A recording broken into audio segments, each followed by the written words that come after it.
ఈరోజు మన లేఖన భాగము యోహాను సువార్త 1వ అధ్యాయము 8వ వచనం చదువుకుందాం. అతడు ఆ వెలుగై ఉండలేదు కానీ ఆ వెలుగును గూర్చి సాక్ష్యమిచ్చుటకు అతడు వచ్చెను. ఆమేన్. దేవునికి స్తోత్రం. హల్లెలూయా. మన ప్రభువును రక్షకుడైనటువంటి యేసుక్రీస్తు నామములో మీ అందరికీ ఉదయకాలపు ప్రత్యేకమైన వందనాలు, అభినందనలు, శుభాలు తెలియజేస్తున్నాను. Welcome all of you to he must increase daily spiritual program being telecasted in Shanti TV channel. దేవుని స్తోత్రం. హల్లెలూయా. ఈ కార్యక్రమానికి మిమ్మల్ని ప్రేమపూర్వకంగా ఆహ్వానిస్తున్నాం. ఉదయకాలం మీ వ్యక్తిగతమైనటువంటి ధ్యానాలు అవి ముగించుకొని చక్కగా ప్రభు వాక్యాన్ని వినడానికి మీరు సిద్ధపడి వచ్చారు. అందుని బట్టి నేను ప్రభు నామాన్ని మహింపరుస్తున్నాను. దేవుడు మనతో మాట్లాడాలి, దేవుడు నీతో మాట్లాడిన మేలు అని యోబు గ్రంథంలో మనం ఒక మాట చూడగలుగుతున్నాం. దేవుడు మాట్లాడాలి. దేవుడు మాట్లాడడం అంటే ఏంటి? దేవుడు మాట్లాడడాన్ని గురించి పరిహాసంగా అయితే ఎగతాళిగా మాట్లాడేవాళ్ళు ఉన్నారు. దేవుడేనే మాట్లాడేది ఏంటి అని. అన్యజనులకు ఈ కాన్సెప్ట్ కొత్తదిగా ఉంటుందేమో కానీ ఇది ఎప్పటి నుంచో ఉన్న కాన్సెప్ట్. ఆదికాండం 3వ అధ్యాయం నుంచో లేదా ఆదికాండం 1వ అధ్యాయం నుంచి ఉన్న కాన్సెప్ట్ ఇది. సృష్టి ఆరంభం నుంచి దేవుడు మాట్లాడడం అనేది ఉంది. ప్రవక్తల ద్వారా మాట్లాడే దేవుడు, స్వయంగా మాట్లాడే దేవుడు, యాజకుల ద్వారా మాట్లాడే దేవుడు, శాస్త్రుల ద్వారా మాట్లాడే దేవుడు, పితరుల ద్వారా మాట్లాడే దేవుడు, దినముల అంతమందు తన కుమారుని ద్వారా మాట్లాడే దేవుడు. ఒక నూతనమైనటువంటి యుగములో, నూతనమైన తరములో, కృపా తరములో, పరిశుద్ధాత్మ కాలములో ఉన్న మనతో తన దాసుల ద్వారా, తన సేవకుల ద్వారా మాట్లాడుతున్న దేవుడు. దేవుడు మాట్లాడుతున్నాడు. God is speaking. He is speaking on. He is continuously speaking. దేవుని స్తోత్రం. ఒకవేళ 400 సంవత్సరాలు ఆయన మౌనం వహించుండొచ్చేమో. దేవుడు మౌనం వహించలేదు, కానీ he was speaking to someone, but those speakings were not recorded. అంతవరకే. 400 సంవత్సరాలు మౌనంగా ఉన్నాడని కాదు దేవుడు. ఆయన అనుదినం మాట్లాడేటటువంటి దేవుడు. దేవుని స్తోత్రం. రండి మనం దేవుని వాక్యాన్ని ధ్యానించుకుందాం. గత ఎపిసోడ్లో యోహాను సువార్త 1వ అధ్యాయం 6వ వచనాన్ని మనం ధ్యానించుకున్నాం.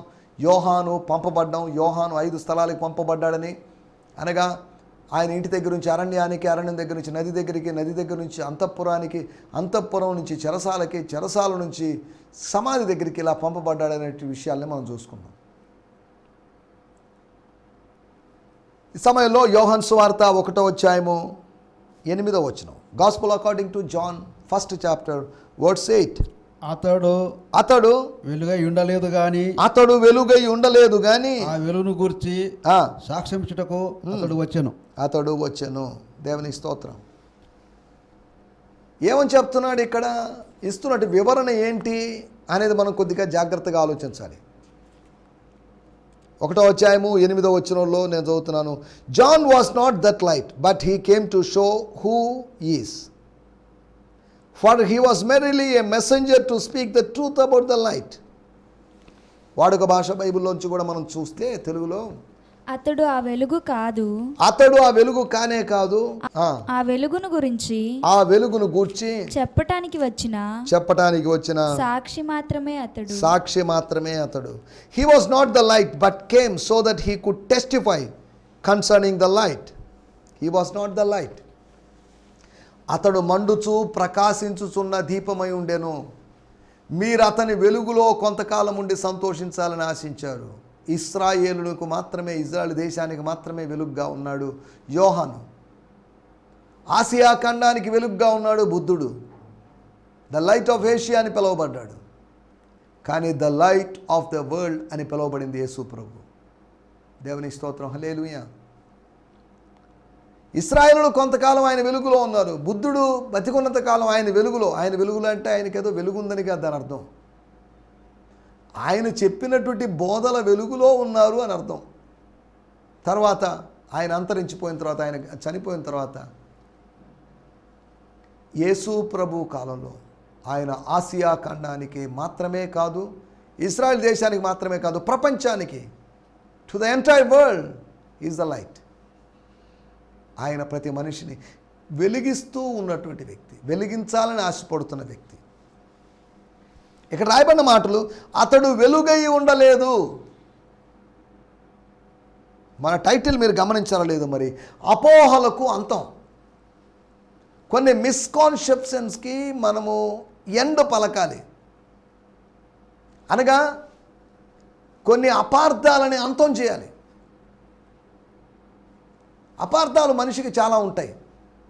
ప్రతిదాని గురించి, మనుషుల గురించే కాదు, మతాన్ని గురించే కాదు, ప్రతిదాని గురించి అపార్థం చేసుకుంటుంటారు. అండర్స్టాండింగ్ కష్టం కానీ మిస్అండర్స్టాండింగ్ సులభం. అర్థం చేసుకోవడం కష్టం కానీ అపార్థం చేసుకోవడం మాత్రం సులభం. అపార్థం చేసుకోవడం మనకు వెన్నతో పెట్టినట్టు విద్య, అది సులభంగా మనం చేయగలిగిన పని. దేవునికి స్తోత్రం. గమనించాల్సిన విషయం, అపార్థాల్లోంచి అర్థాల్లోకి రావాలి. అపార్థాల్లో జీవించడానికి కాదు మానవ జీవితం, అర్థాలు చేసుకోవాలి. ప్రకృతి మనకు ఒక పాఠ్య పుస్తకం, మన పొరుగువాడు మనకు ఒక పాఠ్య పుస్తకం, పరిశుద్ధ గ్రంథం మనకు ఒక పాఠ్య పుస్తకం. ఈ పాఠ్య పుస్తకాల్లోంచి, టెక్స్ట్ బుక్స్లోంచి పాఠాలు నేర్చుకోవాల్సిన అవసరం మనకుంది. కొన్ని అపోహలను, కొన్ని ఊహాగానాలకు మనం అంతం పలకాలి. ఈ అధ్యాయంలోంచి నేను 3 మాటలు త్వరగా మీకు జ్ఞాపకం చేస్తాను. 3 అపోహలకు అంతం పలికినటువంటి సువార్తికుడైనట్టు యోహాను. సత్యం పలికినప్పుడు అసత్యానికి అది అంతమే. సత్యం పలికినప్పుడు అసత్యానికి అది సమాధి కట్టినట్టే, గోరీ కట్టినట్టే. సత్యమే పలకాలి. అసత్యాన్ని సమాధి చేయాలంటే దేవుని బిడ్డలమైన మనం ఎటువంటి సమస్యలు వచ్చినా కానీ సత్యం పలకాలి, కానీ అబద్ధికులుగా ఉండడానికి వీలేదు. అబద్ధంతో మనం ఏం కట్టలేం. అబద్ధముతో కట్టబడింది ఏదైనా ఉంటే అది ఇసుక అనేటువంటి నేల మీద, లేదా ఇసుకను పునాదిగా చేసుకొని కట్టుకున్న కట్టడం లాగుంటుంది. కానీ సత్యము పలుకుతున్నాము అంటే అది బండ మీద కట్టుకున్న పునాది లాంటిది. మత్తయి సువార్త 7వ అధ్యాయంలో కొండ మీద ప్రసంగంలో అప్లికేషన్ పార్ట్లో చివరిగా లేకపోతే కన్క్లూజన్లో యేసు ప్రభు చెప్పిన మాటల్లోంచి నేను ఈ పోలిక చెప్పాను. దేవునికి స్తోత్రం. మనం ఆలోచిస్తున్న విషయాలు, కొన్ని అపోహలకు ఎవరు అంతం పలుకుతారు? అనగా మత్తయి, మార్కు, లూకా అనేటువంటి వాళ్ళు కొన్ని అపోహలకు అంతం పలకలేదు. వాళ్ళ అపోహలను ఇంకా ఎక్కువగా పుట్టించారని కాదు. ప్రతి సువార్థికునికి, ప్రతి దైవజనునికి బాధ్యత ఉంది, రెస్పాన్సిబిలిటీ ఉంది. దిద్దుబాటు చేయాలి, సంస్కరణ చేయాలి, కరెక్షన్స్ చేయాలి. పిల్లలు ఎగ్జామ్స్ రాస్తారు, ఆ పేపర్లని అలాగే ఉంచకుండా టీచర్స్ దాన్ని కరెక్షన్ చేస్తారు. బాబు ఈ క్వశ్చన్ ఆన్సర్ ఇలా కాదు, ఇలా కాదు, దీనికి ఈ బొమ్మ కాదు, పలాంది కాదు అని వాళ్ళు కొద్దో గొప్ప రిమార్క్ చేస్తారు, లేకపోతే ఏదో వివరణ ఇస్తారు. కరెక్షన్ కావాలి. ఒక క్వశ్చన్ పేపర్కి లేకపోతే ఒక ఆన్సర్ షీట్కి కరెక్షన్ ఏ విధంగా అవసరమో మన జీవితానికి కరెక్షన్ కావాలి, మనకు కరెక్షన్ కావాలి. కొన్ని అపోహలు అంతమైపోవాలి, ఆత్మీయతలు అక్కడ అభివృద్ధి చెందాలి, ఆత్మీయతలు ఆవిర్భవించాలి. అపోహలు అంతమైపోయి ఆత్మీయతలు ఆవిర్భవించాలి. దేవుని స్తోత్రం, హల్లెలూయా. 3 అపోహల గురించి నేను మీకు జ్ఞాపకం చేస్తాను.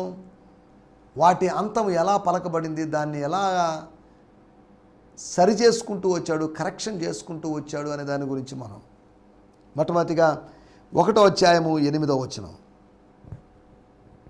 అతడు ఆ వెలుగై అతడు అనగా యోహాను, అనగా పంపబడిన మనుషుడు, అనగా దేవుని యొద్ద నుంచి వచ్చిన మనుషుడు, జకర్యా ఎలిజబెత్తుల కుమారుడైన యోహాను, అతడు వెలుగై ఉండలేదు గాని ఆ వెలుగును గూర్చి సాక్ష్యం ఇచ్చుటకు అతడు వచ్చెను.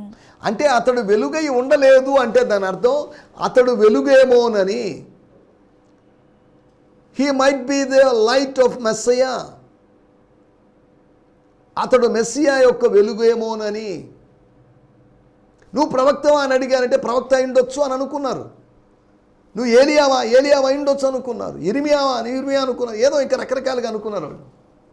అసలు ఇవేవి కాదు అన్నిటికీ నో అంటున్నావే. But who are you? పంపబడిన వాని యొక్క ఉనికిని ప్రశ్నిస్తున్నటువంటి పరిచయుల గుంపు. పంపబడుతున్న వాళ్ళు ఈరోజు ప్రశ్నించబడుతున్నారు. మీకేం పని లేదా, ఇక్కడికి ఎందుకు వచ్చారు? మీకేం పని లేదా, ఈ కాలనీకి ఎందుకు వచ్చారు, నెల్లూరుకి ఎందుకు వచ్చారు? చూడండి, పంపబడిన వాళ్ళు ఉన్నారు, పంపబడకుండానే పంపబడ్డాము, దేవుడు మమ్మల్ని ఇక్కడికి వెళ్ళమన్నాడు, దేవుని దర్శనం చూసామని చెప్పుకునే వాళ్ళు ఉన్నారు. యోహాను అటువంటి వాడు కాదు. యోహాను అన్యజనుల దగ్గరికి వెళ్ళలేదు, అలాగనే ఆత్మీయుల దగ్గరికి వెళ్ళలేదు. మరి ఎక్కడికి వెళ్ళాడు? విచిత్రమైన చోటుకి వెళ్ళాడు, అరణ్యానికి వెళ్ళాడు. ఇప్పుడు అరణ్యానికి అన్ని జనులైనా రావచ్చు, ఆత్మీయులైన రావచ్చు. అరణ్యానికి పరిశీలన రావచ్చు, సద్దుకైనా రావచ్చు.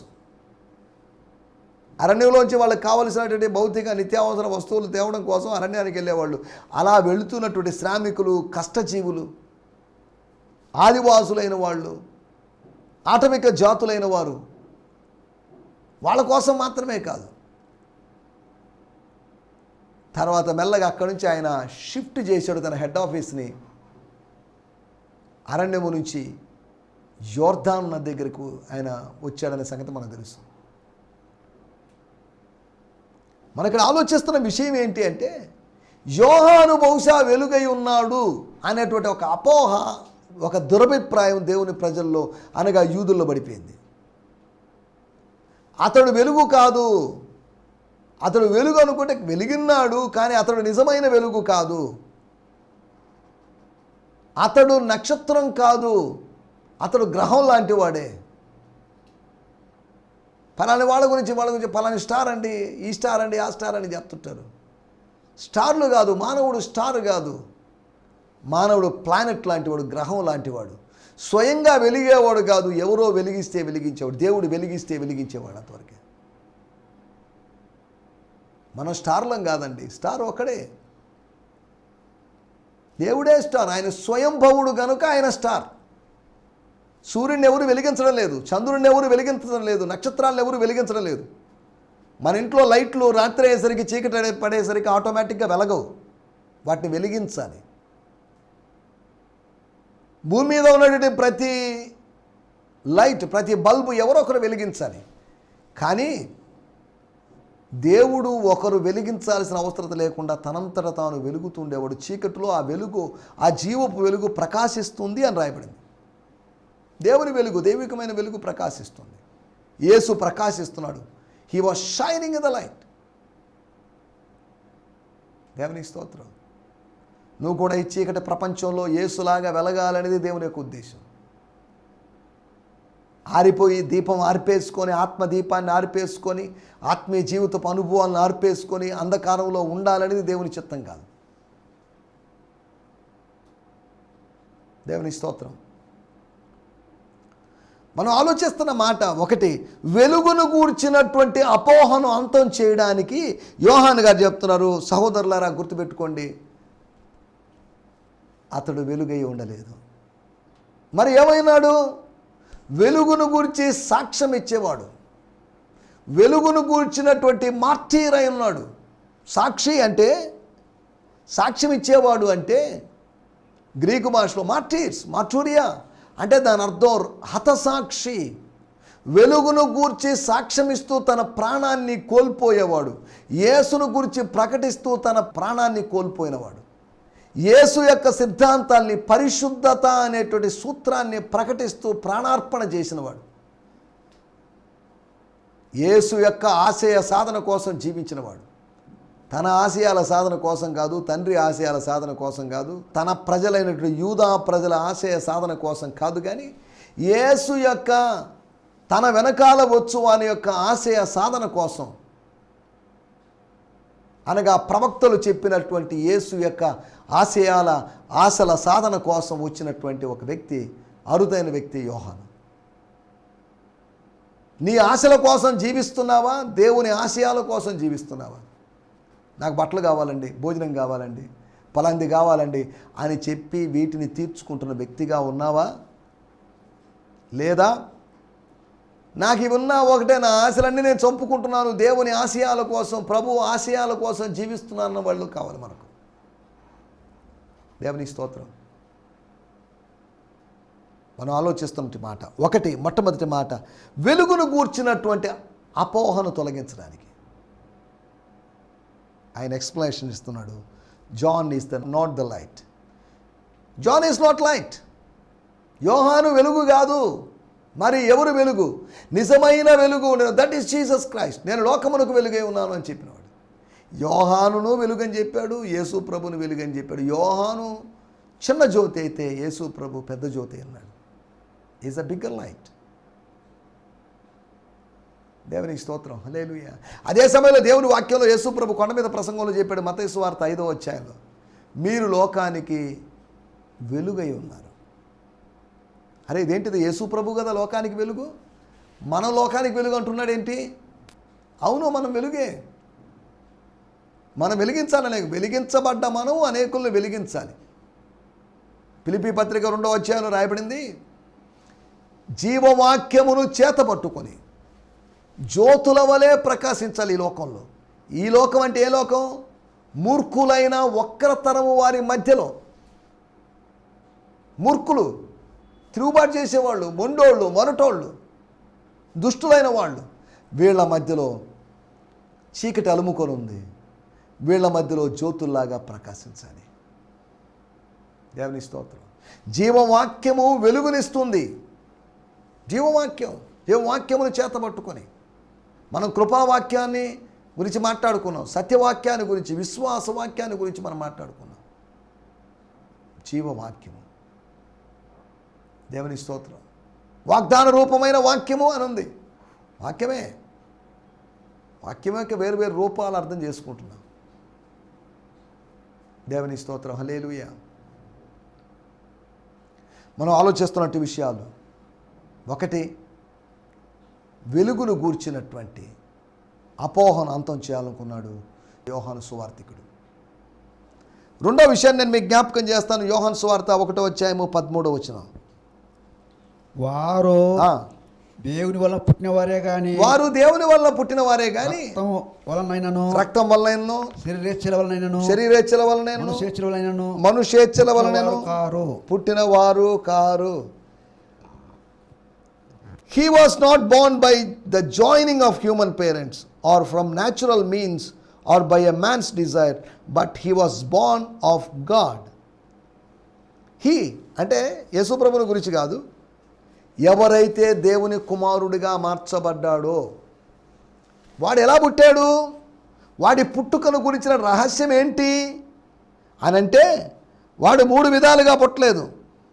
రక్తం వల్ల పుట్టలేదు, శరీరేచ్ఛల వల్ల పుట్టలేదు, మనుష్యేచ్ఛల వల్ల పుట్టలేదు. వాడుక భాషలో కూడా మనం చూస్తే 1వ అధ్యాయము 13వ వచనం, these are not those who are born through bloodiness or through the choice of the flesh or by the decision of a man, but who are actually born of God. 1వ అధ్యాయం 13వ వచనం. కానీ వీళ్ళు మానవుల రక్తం వలన కానీ శారీరక వాంఛల వలన కానీ మనుష్యుని నిర్ణయం వలన కానీ జన్మించలేదు. వీళ్ళు దేవుని సంతానం.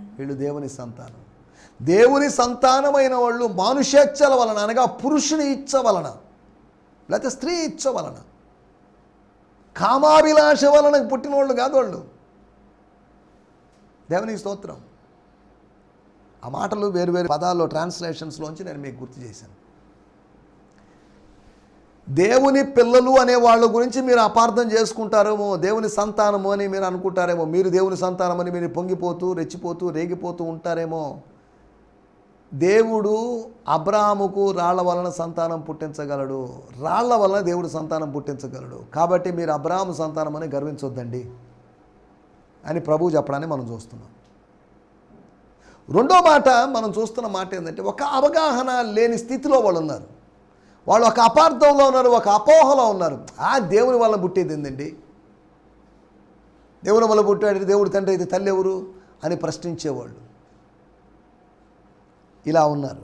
కాబట్టి అక్కడ చెప్పండి విషయం 3 విషయాలను బట్టి కాదు. ఒకటి, రక్తం వల్ల కాదు, రక్తమాంసములు అనగా ఫ్లెష్ అండ్ బాడీ అనగా శరీరం వలన కాదు. రెండోది, శరీర సంబంధమైన కోరిక వలన, దానివల్ల కూడా పుట్టినవాళ్ళు కాదు. స్వర్గ సంబంధమైన ఇచ్చ వలన పుట్టినవాళ్ళు. శరీరేచ్ఛ వలన కాదు పుట్టింది వాళ్ళు, స్వర్గ సంబంధమైన రక్తమాంసముల వలన పుట్టినవాళ్ళు కాదు, ఆత్మ మూలంగా పుట్టిన వాళ్ళు. యోహాను సువార్త 3వ అధ్యాయం 3-5 వచనాలు. మూడోది, వారు మనుషేచ్ఛల వలన కాదు కానీ మనుష్య కుమారుడైనటువంటి క్రీస్తు యొక్క ఇచ్చ వలన పుట్టిన వాళ్ళు. ఈ మిస్అండర్స్టాండింగ్ని, మిస్కాన్సెప్షన్ని ఆయన బ్రేక్ చేస్తున్నాడు. ఏంటంటే దేవుని సంతానం. ఒకటి, వెలుగును గూర్చినటువంటి, దైవికమైన వెలుగును గూర్చినటువంటి అవగాహన కలిగిస్తున్నాడు, అపార్థాన్ని తొలగిస్తున్నాడు, అపోహను తొలగిస్తున్నాడు, అపోహకు అంతం పలుకుతున్నాడు. రెండోది, దైవికమైన సంతానాన్ని గురించినటువంటి అపోహ. దేవుని మూలంగా పుట్టినవాడు పాపం చేయుడు, దేవుని మూలంగా పుట్టినవాడు అనే మాట ఇంచుమించు 5-6 సార్లు మొదటి యోహాను పత్రికలో మనకు కనిపిస్తుంది. అనగా ఒక మనిషి దేవుని ఆశీర్వాదం వల్ల పుట్టాడు, దేవుని మూలంగా పుడుతున్నాడు, ఆత్మ మూలంగా పుట్టే అవకాశం ఉంది, పాసిబిలిటీ ఉంది. దేవుని స్తోత్రం. రెండో విషయం, మనం ఆలోచించిన విషయము, దేవుని సంతానాన్ని గురించినటువంటి అపోహను అంతం చేశాడు యోహాను. మూడో విషయం, 1వ అధ్యాయము 18వ వచనం. ఎవడును ఎప్పుడైనను దేవుని చూడలేదు, తండ్రి రొమ్ముననున్న అద్వితీయ కుమారుడే ఆయనను బయలుపరచును. దేవుని స్తోత్రం, హల్లెలూయా. ఎవరు కూడా ఎప్పుడు దేవుని చూడలేదండి. మేము ఇప్పుడు చూసాం, నిన్న చూసాం, మొన్న చూసాం, రాత్రి చూసాం, కల్లో చూసాం, ప్రార్థనలో చూసాం అంటున్నారేమో. No one ever before gazed upon the full splendour of God. దేవుని యొక్క పూర్తి మహిమ మీద ఎవరు దృష్టి పెట్టలేకపోయారు, తేరి చూడలేకపోయారు. Except his uniquely beloved son who is cherished by father and held close to his heart. Now that he has come to us, he has unfolded the full explanation of who God truly is. అనుకుంటున్నారేమో దేవుని చూశామని. ఇశ్రాయేలు ప్రజలు దేవుని చూసిరి అని రాయబడింది. నన్ను చూచి ఏ నరుడు బతకడు అనేటువంటి స్టేట్మెంట్ కూడా నిర్గమకాండంలో మనం చూస్తున్నాం. ఎవడనో ఎప్పుడనో దేవుడిని చూడలేదు. ఒకవేళ చూశాడు అని చెప్పుకుంటున్నట్లయితే, ఆరోపిస్తున్నట్లయితే, క్లైమింగ్ చేస్తున్నట్లయితే నో ప్రాబ్లం. ఏంటి చూడలేదు అంటున్నాడు, ఎలా చూశాడని చెప్పుకున్నప్పుడు వాడిని ఎలా సమర్థించగలము? వాడిని ఖండించాల్సిన అవసరం లేదు. వాడు భౌతికంగా చూడలేడు, ఆత్మీయంగా చూడగలడు. ఆత్మీయంగా చూడగల అంటే ఆయన బయలుపరిస్తే చూడొచ్చు. If he reveals we could see. హృదయశుద్ధి గల వారు ధన్యులు, వారు దేవుని చూచెదరు. If he reveals we could see. ఆయన బయలుపరిస్తే మనం చూడగలం. ఆయన బయలుపరచకపోతే, ఆయన బయలుపరచక బిగిస్తే, ఆయన మూసివేస్తే, కప్పివేస్తే ఎవరు చూడగలరండి? కాబట్టి నువ్వు చూస్తున్నావు అంటే, ఆత్మీయంగా చూస్తున్నావు అంటే, ఆత్మీయ కనులతో దేన్నో చూస్తున్నావు అంటే, దేవుని చూస్తున్నావు అంటే, దేవుని మహిమను చూస్తున్నావు అంటే మంచిదే. దేవునికి స్తోత్రం. It's because of his grace. దేవునికి స్తోత్రం, హల్లెలూయా. ఎవడును దేవుణ్ణి ఎప్పుడు చూడలేదు. దేవుని చూడలేదు కాబట్టి దేవుని రూపాలను అంటూ వేరు వేరు విగ్రహాలని బొమ్మలు చేసుకుంటున్నారు. ఒక మనిషి దేవుణ్ణి ఆత్మలో చూడగలడు. A spirit of the man could see a spirit of God or God. దేవుడు ఆత్మ. యోహాను సువార్త 4వ అధ్యాయం వాస్తవమే. దేవుని ఎవడు చూడలేడు, ఆత్మలో చూడొచ్చు. చూడలేడు అనేది వాస్తవం, చూడొచ్చు అనేది కూడా వాస్తవం. దేవుని స్తోత్రం, హల్లెలూయా. మూడవ మిస్కాన్సెప్షన్ ఏంటి అంటే, దైవ దర్శనాన్ని గురించినటువంటి దురభిప్రాయాన్ని ఆయన చిన్నాభిన్నం చేస్తున్నాడు, దాన్ని తరిమి కొడుతున్నాడు, అయితే తీసివేస్తున్నాడు. ఒకటి, మొట్టమొదటి దురభిప్రాయము దైవికమైన వెలుగును గురించినటువంటి ఆ మిస్కాన్సెప్షన్. రెండోది దైవికమైన సంతానాన్ని గురించి. మూడోది దైవికమైనటువంటి దర్శనాన్ని గురించి. ప్రభువును దర్శిస్తే మంచిదే. నేను ప్రభువును చూచి తిని, అత్యున్నత సింహాసనం మీద ఆసీనుడైన ప్రభువును చూచి తిని, రాజైన ఉజ్జియా మృతి నొందిన సంవత్సరమున అని చెప్తున్నాడు భక్తుడు. అది అబద్ధం కాదు, అది వాస్తవమే. ఎవరును ఎప్పుడు చూడలేదంటున్నాడు. ఏంది? వాస్తవమే. ఆయన ఎవరూ చూడలేరు. దేవుని స్తోత్రం. మనం ఆలోచిస్తున్న మాటలు, ఆ మాటలు ముగించేస్తున్నాను నేను. 3 అపోహలను అంతం చేశాడు యోహాను. కేవలం 3 అపోహలను అంతం చేశాడని కాదు దాని అర్థం. ఈ లోగోస్ హిమ్లో లేకపోతే లోగోస్ కీర్తనలో, ఇదేం కీర్తన అండి, విచిత్రమైన కీర్తన అంటారేమో. యోహాను సువార్త 1వ అధ్యాయము 1 నుంచి 18 వచనాల వరకు ఉన్న భాగాన్ని లోగోస్ కీర్తన అంటారని చెప్పుకున్నాం. దీన్ని ఈ కీర్తనలోంచి మనం 3 మాటలు అర్థం చేసుకున్నాం. ఏంటి అంటే దైవికమైనటువంటి వెలుగును గురించి, దైవికమైన సంతానం గురించి, దైవికమైన దర్శనాన్ని గురించినటువంటి దురభిప్రాయాలు లేకపోతే అపోహలను అంతం చేసినటువంటి యోహాను. మనం కూడా ఈ రోజులో ప్రజల మనసుల్లో ఉన్నటువంటి దురభిప్రాయాలను సువార్త ద్వారా సంహరించాల్సినటువంటి అవసరం ఉంది. సువార్త అనేది దైవికమైన అభిప్రాయం.